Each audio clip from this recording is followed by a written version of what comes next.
Angelica, what is the true answer to that question? All right, you need your statement. What is it? I wanted him dead, and now he's gone. And I'm okay with it. I'm okay with it. Este fue el momento en el que, luego de horas de ser interrogada, Angelique Griswold admitió haber deseado la muerte de su prometido, Vincent Biafore. Aunque la declaración se usaría luego para acusarla de homicidio, las cosas no fueron tan simples como parecen. Si quieres saber todos los detalles de este polémico caso, entonces quédate hasta el final y luego déjanos tu opinión en los comentarios. ¿Qué crees que sucedió en realidad? ¿Crimen o accidente? El caso de Vincent Biafore. Las huellas, los rastros, los indicios y las evidencias ayudan a los investigadores a resolver los crímenes. El pasado de la víctima y del victimario nos ayudan a comprender su comportamiento. Todo esto forma parte del expediente criminal. Y aquí te lo presento. Soy Ángel y te doy la bienvenida a este canal. Antes de empezar con el video, recuerda suscribirte y activar la campanita para que recibas una notificación cada vez que suba algo nuevo. Tampoco se te olvide al terminar dejarnos tu me gusta.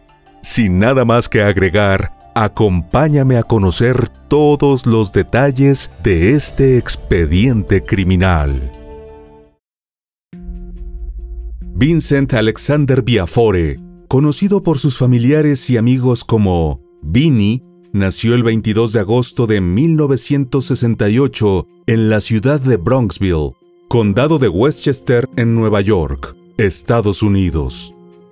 Fue uno de los dos hijos del matrimonio conformado por Vincent Thomas Biafore y Maryam Pavone, quienes además de Vinny tuvieron a una niña llamada Laura. Juntos conformaron la típica familia estadounidense y llevaban una vida normal, sin mayores sobresaltos. En 1970, cuando Vinny apenas tenía 2 años, la familia Biafore se mudó al condado de Dutchess y se estableció en la villa Wappinghurst Falls. Allí Vinny asistió a la escuela secundaria Roy Ketchum, donde participó en el equipo de lucha libre. En 1986, Vinny se graduó de la secundaria y continuó sus estudios superiores en la Universidad Comunitaria de Dutchess. Luego de terminar su carrera, comenzó a trabajar en el Departamento de Diseño y Construcción de la Oficina de Servicios Generales de Nueva York, como funcionario certificado de cumplimiento de códigos y gerente superior de proyectos. Familiares y amigos describían a Vinny como el alma de las fiestas. Era una persona muy sociable, amigable y generosa, que siempre hacía nuevos amigos en cualquier lugar al que iba. También era amante de las actividades al aire libre. Particularmente disfrutaba hacer kayak en lagos y trotar por el valle del río Hudson. Además, participaba en una liga local de voleibol y en otra de billar. Con respecto a su vida en la intimidad del hogar, Vinny se destacaba como un gran cocinero y era reconocido por sus costillas a la barbacoa. Disfrutaba pasar tiempo de calidad con su familia y amigos, y siempre se aseguraba de que todos pasaran un buen rato. Durante su juventud, Vinny conoció a una mujer llamada Susan Carson, con quien estuvo casado por 14 años. Aunque la relación llegó a su final, terminaron en buenos términos y siguieron siendo buenos amigos, incluso después del divorcio. Aunque Vinny no tuvo hijos propios, fue muy apegado a sus sobrinos, Michael y Melissa, los hijos de su hermana Laura. En particular, tenía una relación estrecha con Michael, quien a su vez consideraba a su tío como su mejor amigo. Luego de que el primer matrimonio terminara, Vinny estuvo saliendo con diferentes mujeres, casi todas en sus 20s, mientras que él ya había pasado los 40. Laura solía hacer chistes respecto a la edad de algunas de las novias de su hermano. Fue por eso que cuando Vinnie conoció a Angelique Graswald en septiembre de 2013, lo primero que le dijo a su hermana es que estaba feliz de saber que su nueva novia tenía 34 años. Angelique había nacido en Letonia, cuando el país europeo era aún parte de la Unión Soviética, y su apellido original era Lipska. El 15 de agosto del 2000, la joven había llegado a los Estados Unidos para trabajar como niñera. Su plan era quedarse solo un año, pero como suele suceder en esos casos, la joven terminó convirtiéndose en residente temporal. Aunque no era ciudadana estadounidense, tenía una tarjeta verde con validez hasta 2018. Primero se estableció en Connecticut. En uno de sus trabajos cuidando niños, conoció a Sean Maloney, un hombre que trabajaba reparando aires acondicionados y calefacciones. Pronto Angelique y Sean comenzaron a salir. La joven era descrita como una persona honesta y amable, además de ser muy divertida. En 2002 la pareja contrajo matrimonio, pero apenas un año después se separaron. Según diría Sean más adelante, simplemente eran dos jóvenes que se habían apresurado demasiado. Poco después de la anulación de su primer matrimonio, Angelique se casó nuevamente, esta vez con un hombre llamado Richard Graswald Jr. Aunque Angelique trabajaba aún de niñera, su verdadera pasión era la fotografía.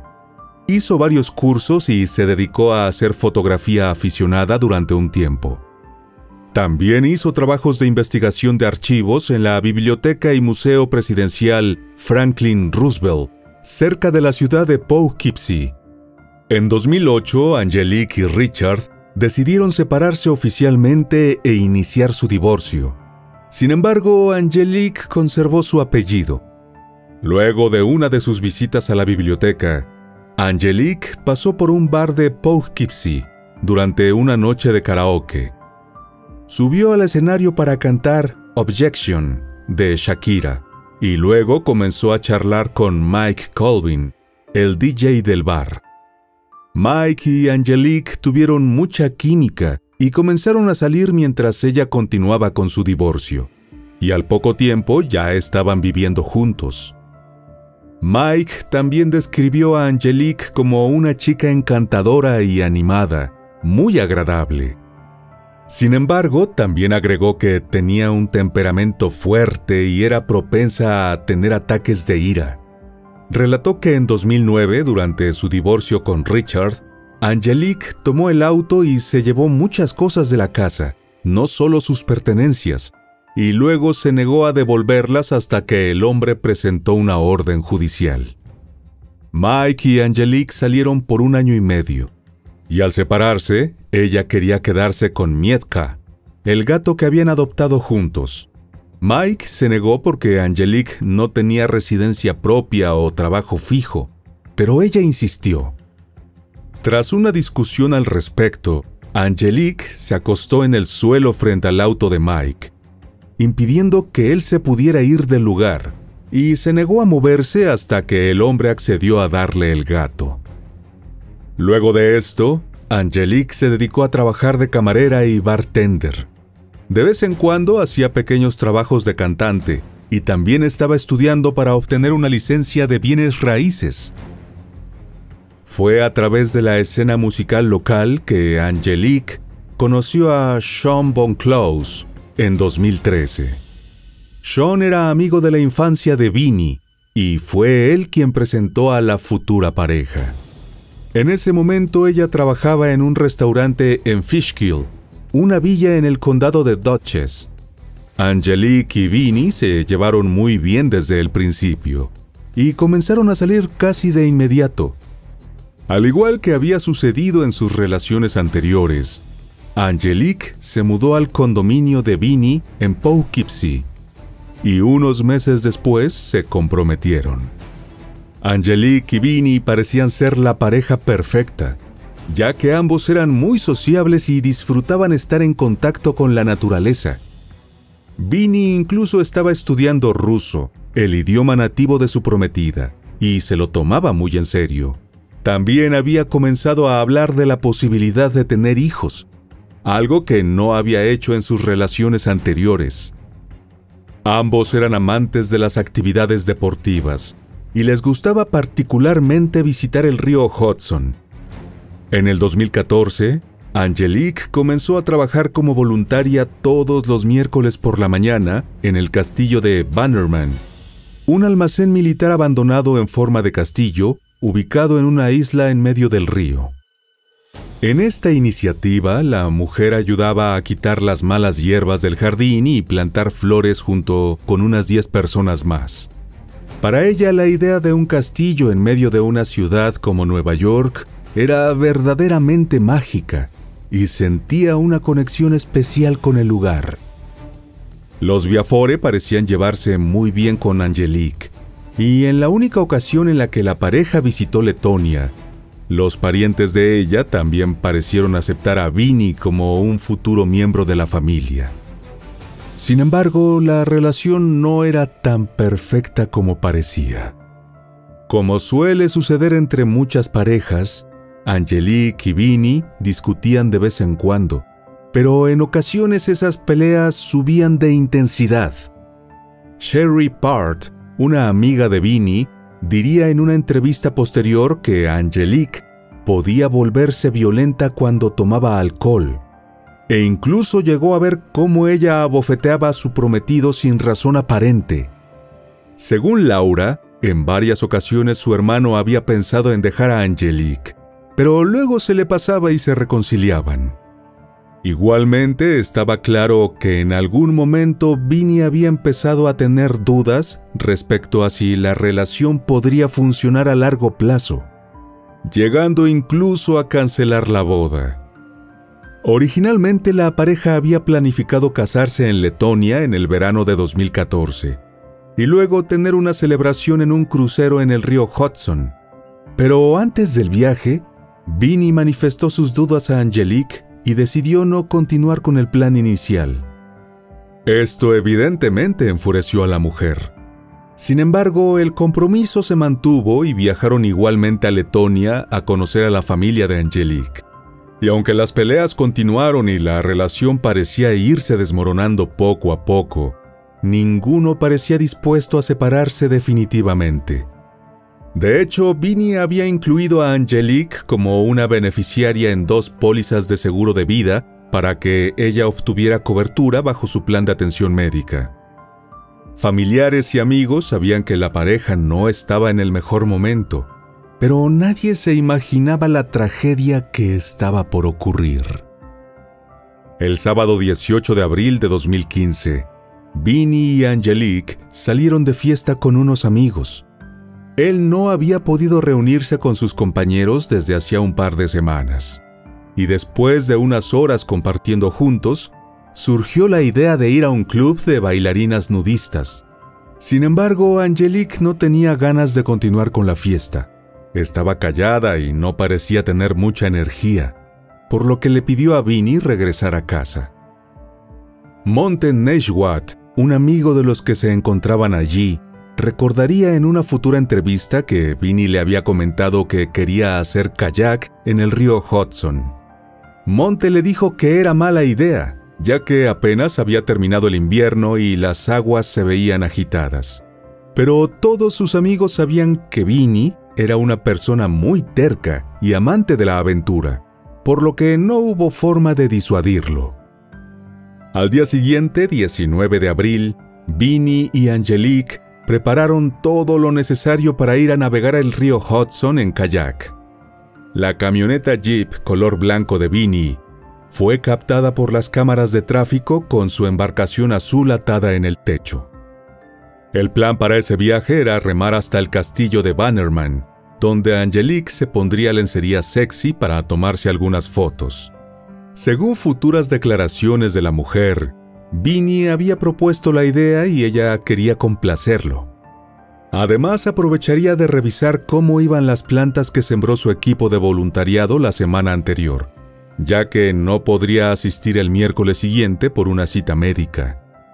La pareja emprendió el viaje de ida poco después de las 4 de la tarde. Angelique llevó su bolso y un chaleco salvavidas, mientras que Vinnie llevaba algunas cervezas. Él no tenía un chaleco. Se quedaron en el castillo varias horas bebiendo y sacando fotos. A eso de las 7 de la tarde comenzó a hacer mucho frío, por lo que decidieron regresar a la costa. Pero las aguas del río Hudson eran mucho más impredecibles que las de los lagos en los que la pareja solía remar.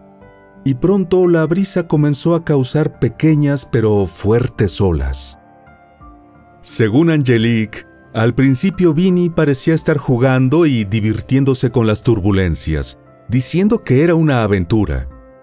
Sin embargo, pronto comenzó a resultar casi imposible seguir remando y dejó de ser un juego. Entonces, de un momento a otro, la brisa y las olas volcaron el kayak de Vinnie. El hombre cayó a las aguas heladas y se sostuvo de un asiento flotante que se había desprendido. El remo flotó y Angelique lo tomó. Lo que sucedió a continuación fue narrado más adelante por Angelique a las autoridades y medios de comunicación.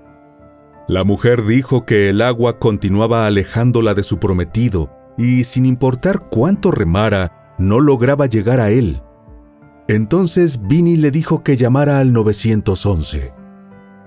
Angelique le hizo caso y con desesperación le dijo a la operadora que estaba en el río Hudson y su prometido había caído al agua. Le dijo que no podía llegar hasta él, que temía que se ahogara y que necesitaba que enviaran a alguien. Antes de que pudiera decirle algo más al operador, Angelique también cayó al agua. Poco después, alrededor de las 7:30 de la tarde, Angelique fue vista flotando con su chaleco salvavidas por una mujer miembro del club de yates de Cornwall, junto a Jeff Schack, comodoro del club, y un miembro más de la tripulación. Lograron rescatarla y subirla a su barco.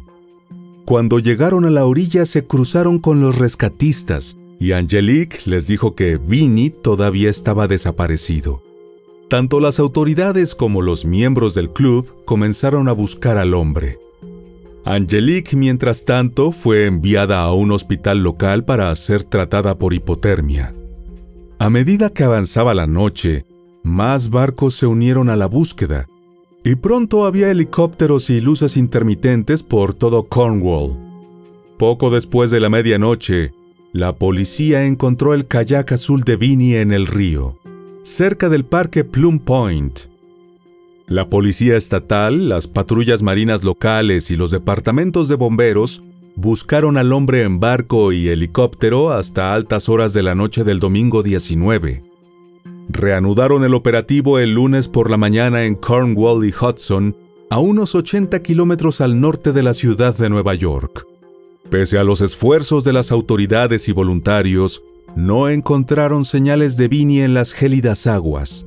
A esas alturas, quienes participaban en la búsqueda sabían que ya no se trataba de un rescate, sino de la recuperación del cuerpo. Inicialmente lo sucedido fue tratado como un terrible accidente y tanto familiares como amigos de Vinnie expresaron simpatía y compasión hacia Angelique. Sin embargo, no pasó mucho tiempo antes de que empezaran a sospechar de su comportamiento. El 24 de abril, allegados organizaron 2 reuniones en honor a Vinnie en restaurantes del área de Poughkeepsie. Según Stephen Hammond, amigo de la pareja, en la primera reunión, Angelique tenía una sección acordonada con su nombre y parecía disfrutar de la atención que recibía. En el segundo evento, más tarde esa noche, la mujer subió al escenario a cantar Hotel California y parecía comportarse como si estuviera de fiesta. El 26 de abril, Angelique subió un video a sus redes sociales en el que aparece ella haciendo una voltereta al aire libre. Y al día siguiente publicó una selfie en el espejo que se tomó en un santuario de animales. Parecía continuar con su vida como si nada hubiera pasado, y esto despertó sospechas en las autoridades. El 29 de abril, 10 días después del incidente, Angelique regresó al castillo de Bannerman a revisar las flores que había plantado y preparar una corona flotante en honor a Vinnie. Las autoridades la siguieron y le pidieron que respondiera algunas preguntas para ayudar con la investigación. Más tarde dirían que había inconsistencias en sus respuestas, por lo que la llevaron de regreso a la costa para interrogarla. El interrogatorio duró alrededor de 11 horas y fue registrado por las cámaras de la sala donde se llevó a cabo la entrevista. Durante este tiempo, los investigadores cuestionaron todo lo que Angelique decía, casi como si ya estuviesen seguros de que ella era la culpable.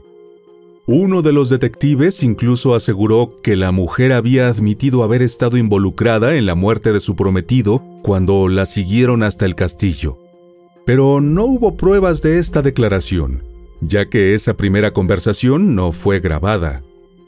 En las declaraciones iniciales que había hecho Angelique a la policía luego del accidente, ella había dicho que sabía que al kayak de Vinnie le faltaba el tapón de drenaje, que se suponía cubría un agujero en su kayak. También dijo que si bien el kayak había funcionado bien sin el tapón en el camino hacia la isla, con las olas y el viento no estaba tan segura. Los investigadores creían que la falta de ese tapón había provocado que el barco se llenara de agua. Dijeron que Angelique había admitido haber quitado el tapón, pero la mujer insistía que eso había sucedido mucho tiempo antes. Es decir, según ella, el kayak de Vinnie no tenía esa pieza incluso antes de decidir hacer el viaje al río Hudson. Las autoridades también creían que ella había manipulado el remo de Vinnie, quitando un anillo que ayudaba a mantener el remo unido de forma segura. Según sus conjeturas, cuando el hombre se metió en el agua, Angelique le quitó el remo para que no pudiera usarlo como dispositivo de flotación. En el momento del interrogatorio, Angelique admitió que a menudo se sentía atrapada en la relación y dijo que a veces deseaba que Vinnie muriera. Cuando los investigadores la cuestionaron al respecto, ella dijo que solo deseaba esto porque quería ser libre. Dijo que Vinnie solía presionarla a hacer actos sexuales con los que ella no se sentía cómoda, y a veces tenía la sensación de que no había manera de escapar. También salió a la luz que un testigo había visto a Angelique volcar su propio kayak la noche del accidente, y durante la entrevista la mujer dijo que lo hizo porque no quería que pareciera que no había hecho todo lo posible por ayudar a su prometido. Desde el inicio, la mujer insistió que ella no le había quitado la vida. Dijo que intentó llegar a él, pero las olas no se lo permitían, y que si Vinnie no le hubiese dicho que llamara al 911, ella habría seguido intentando ayudarlo. Los investigadores dijeron que ella solo se quedó viéndolo y que esperó 20 minutos antes de llamar a las autoridades. Angelique insistió que trató de ayudar y que no fue un testigo pasivo únicamente. Sin embargo, luego de más de 10 horas encerrada en la sala de interrogatorios, Angelique pareció rendirse. En una polémica confesión, la mujer aceptaría las acusaciones de los detectives, quienes dijeron que ella había quitado el tapón del kayak y eso había llevado al desastre a Vinnie, que lo había hecho porque quería que eso sucediera y que estaba feliz de que hubiese pasado. Luego afirmó que quería a Vinnie muerto, que ahora se había ido y ella estaba bien con eso. Angelique Graswald, de 35 años, fue acusada de asesinato en segundo grado y posteriormente de homicidio involuntario. Sin embargo, esta confesión sería cuestionada y criticada por expertos como Jim Trainum, un exdetective del Departamento de Policía Metropolitana de D.C. Al analizar el video del interrogatorio, Jim concluyó que, en su opinión, los investigadores tenían visión de túnel. Dijo que las acusaciones se basaban en una premisa falsa. Remarcó varios signos claros de manipulación en la manera en que los investigadores formulaban las preguntas, buscando respuestas específicas de parte de Angelique. También señaló varias ocasiones en las que las palabras de la mujer parecían ser malinterpretadas con la intención de hacerla ver culpable. Mencionó un momento en particular en el que Angelique dijo que quería que Vinnie desapareciera, refiriéndose a que quería que desapareciera de la relación. Pero los investigadores parecieron tomarlo en el sentido literal y mucho más sospechoso de las simples palabras de una mujer hastiada de una relación. Agregó que luego de 11 horas en una habitación sin ventanas ni reloj, siendo cuestionada sin parar, cualquier persona sucumbiría ante la presión. En el caso de Angelique, la mujer manifestó preocupación por su gato, el cual tenía que ir a alimentar, justo antes de decidir finalmente que daría una declaración. El equipo de defensa de Angelique, liderado por Richard Portal, también coincidía con la idea de que los detectives habían decidido que ella era culpable y habían hecho todo lo posible por encajar las piezas como ellos querían. Richard dijo que lo que muchos habían señalado como emociones inapropiadas y respuestas insensibles a la desaparición de su prometido no eran más que diferencias culturales. Aseguró que no era justo juzgar a Angelique con estándares estadounidenses, cuando en su cultura lo normal era no mostrar debilidad ni tristeza. El 13 de mayo se realizó la audiencia de fianza, en la cual la fiscalía, liderada por Julie Moll y David Hubler, dijo que, basándose en sus declaraciones, creían que Angelique había alterado el kayak de Vinnie y luego lo vio ahogarse. También dijeron que ella era la beneficiaria de sus pólizas de seguro de vida, de unos $250,000 cada una. Y esto era otro motivo más para eliminarlo. Angelique se declaró inocente. El juez fijó su fianza en $3 millones en efectivo, y Angelique fue llevada a la cárcel del condado de Orange a la espera del juicio. La defensa procedió a contratar a Michael Larker, un científico forense, para que realizara sus propias investigaciones. Michael, luego de haber visto las pruebas iniciales del caso, estaba seguro de que lo ocurrido había sido solo un trágico accidente.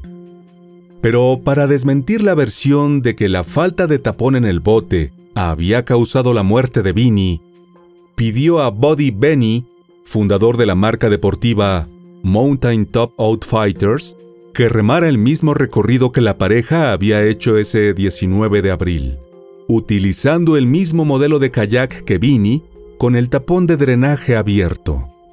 Lo primero que resaltaron fue el hecho de que el agujero de drenaje se encontraba en la parte superior del kayak, no en la parte inferior como los investigadores parecían pensar al momento de interrogar a Angelique. Esto significaba que cuando el kayak se volcó, el agujero quedó también hacia abajo, y por ende, no era posible que se introdujera agua por allí. Luego de remar el recorrido completo, los hombres voltearon el kayak y la cantidad de agua que se había introducido era menos de 30 mililitros. Remarcaron también que el agujero de drenaje tenía apenas el tamaño de la circunferencia de un meñique.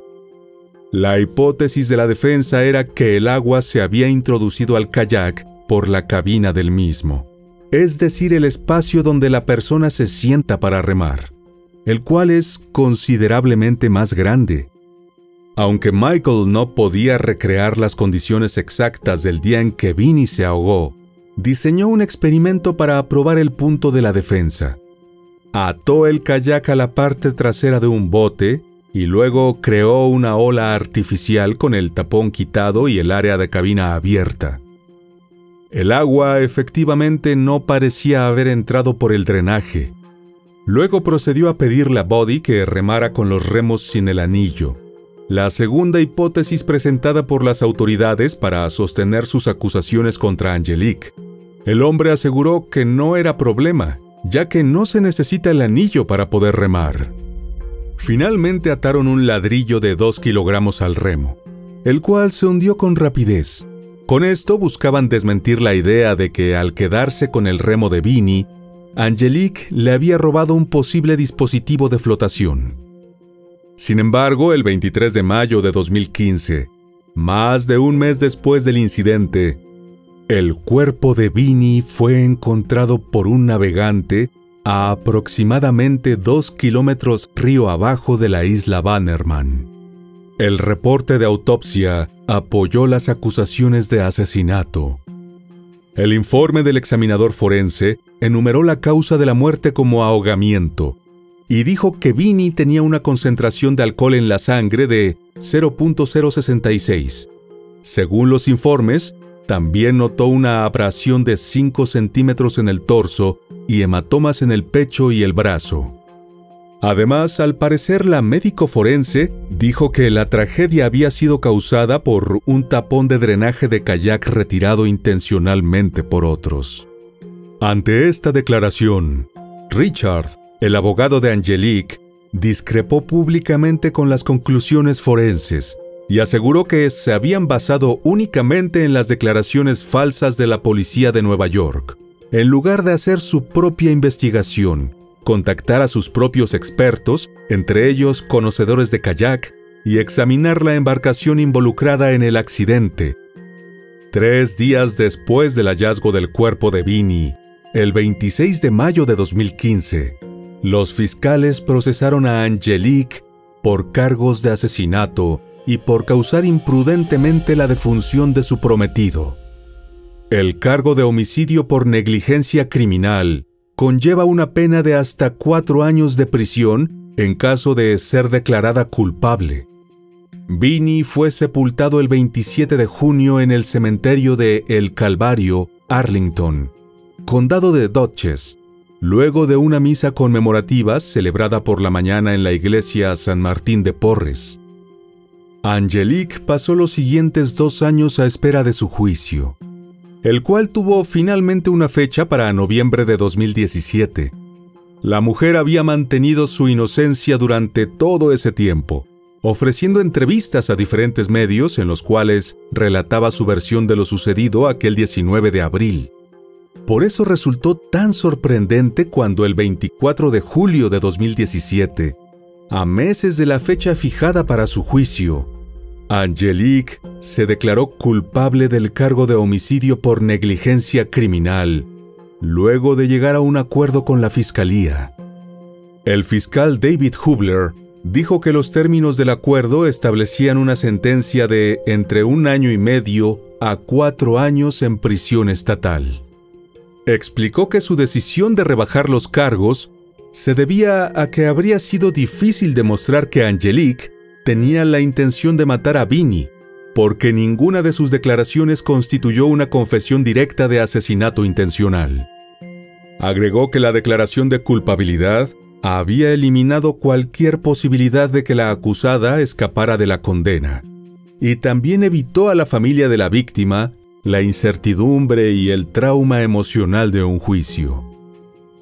Angelique, por su parte, había evitado la posibilidad de ser condenada a hasta 25 años de prisión. Mantuvo siempre su inocencia a pesar de haberse declarado culpable.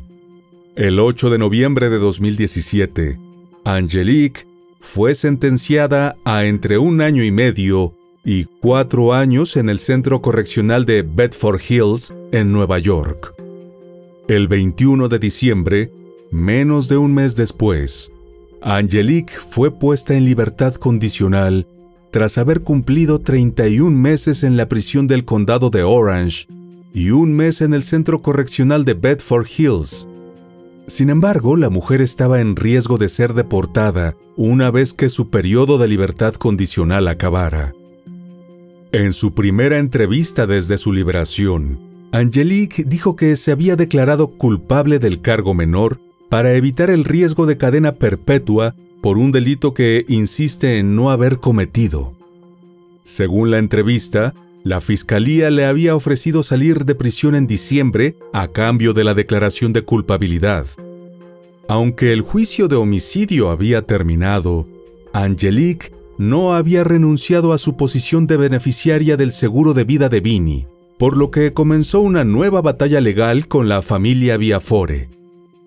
Angelique tenía la posibilidad de recibir casi $500,000, dinero que estaba dirigido por completo para su equipo legal, el cual la había representado sin cargo. Según sus abogados, la declaración penal no la descalificaba para recibir los fondos, y la familia de Vinnie tenía que demostrar que Angelique había cometido el asesinato de manera imprudente o intencional. La familia Biafore había estado tratando de bloquear cualquier tipo de acuerdo, y su madre había dicho anteriormente que considerarían presentar una demanda por muerte por negligencia ante un tribunal civil. Aunque el juicio de homicidio se celebró en el condado de Orange, el asunto civil del patrimonio de Vinnie se llevó a cabo en el condado de Dutchess, porque él era residente de la ciudad de Poughkeepsie. El dinero del seguro de vida quedó en posesión del tribunal desde que se presentó la demanda para detener el pago del mismo. Finalmente, el 18 de agosto de 2018, se llegó a un acuerdo entre ambas partes. El monto se mantuvo confidencial, pero se declaró que Angelique tenía derecho al menos a una parte de ese pago. En 2019, 3 años después del incidente, Angelique apareció en la segunda temporada Las cintas de confesión, una serie documental de Netflix que examina casos de posibles confesiones falsas, involuntarias o coaccionadas. En su entrevista, Angelique dijo que en el momento de su confesión llevaba ya varios días sin dormir bien y que luego de horas en esa habitación ya estaba agotada. Agregó que nunca se le pasó por la cabeza que podía irse, ya que no estaba siendo detenida, sino cuestionada. Pensó que al hablar con la policía aclararía las cosas y sería libre, pero dijo que había sido una ingenua al creer eso. A la fecha de este video no hay noticias sobre una posible deportación, pero hasta el momento de esta grabación, la mujer se encontraba establecida en una granja donde se dedica a cuidar caballos. En una de sus últimas declaraciones públicas, en febrero de 2019, para una famosa revista femenina, resultó particularmente perturbadora, pues en la imagen principal del reportaje, Angelique aparece sumergida bajo el agua en una bañera. En ese trabajo, la letona a quien la prensa se refería como la asesina del kayak, dijo haberse convertido al cristianismo durante el tiempo que estuvo en prisión. Reiteró no arrepentirse de nada y señaló que lo ocurrido aquella tarde de 2015 en el río Hudson quedaba entre ella y Dios, y que no le importaba lo que pensaran los demás.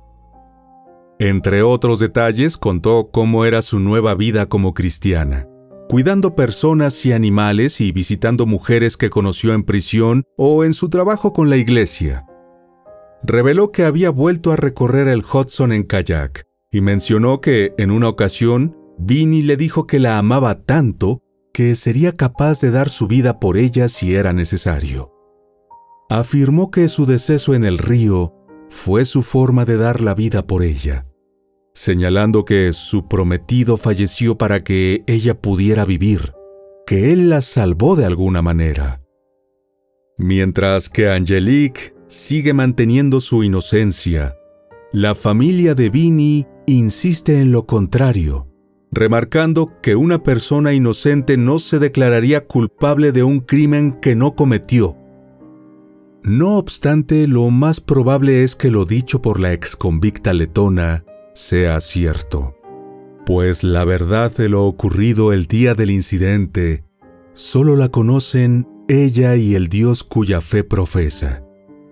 Aunque los seres queridos de la víctima están convencidos de que su trágico final fue resultado de un crimen, una parte de la opinión pública todavía se pregunta si en realidad lo ocurrido fue una suma de una serie de malas decisiones y eventos desafortunados.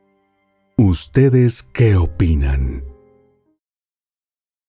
Y bueno, querido oyente, hasta aquí el caso de hoy. Te espero en otra entrega para que juntos analicemos todos los detalles de los más terribles crímenes de la historia. Nos vemos hasta el otro expediente criminal. Adiós.